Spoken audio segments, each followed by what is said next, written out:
Earlier this week, Governor Nome announced she's sending 50 members of the South Dakota National Guard to Texas to help secure the border. Now, it's not uncommon for governors to send help to other states, but the announcement that the deployment will be paid for by a billionaire Republican donor is raising some eyebrows, even in a Republican-dominated state like South Dakota. If President Biden won't secure the border and stop the crime that's affecting our state, then we will. It's unclear when and exactly where the South Dakota Guard members will be deployed in Texas. In her initial statement, the governor indicated the deployment would last somewhere between 1 and 2 months. The move comes after Texas Governor Greg Abbott asked for help. Texas is stepping up and doing more than any other state ever has done to respond to these challenges along the border.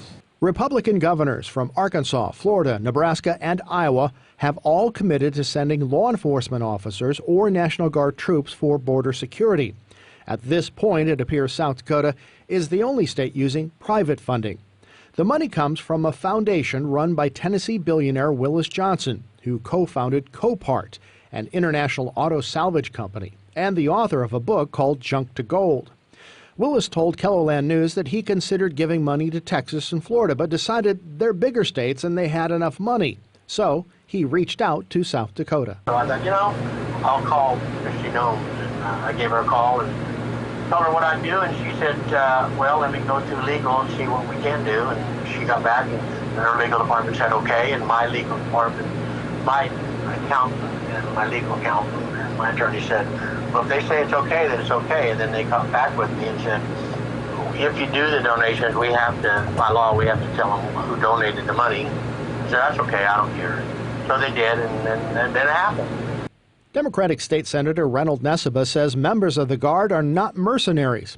He says South Dakota troops should not be for hire by anyone who calls the governor.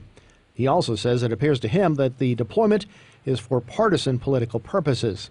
As for its legality, Jeffrey Korn, a retired lieutenant colonel in the Army and professor at South Texas College of Law, says he's never heard of private funding for an American military activity. He says federal law would prohibit donors from directly subsidizing federal military activities, but it does not govern funding for state National Guard units.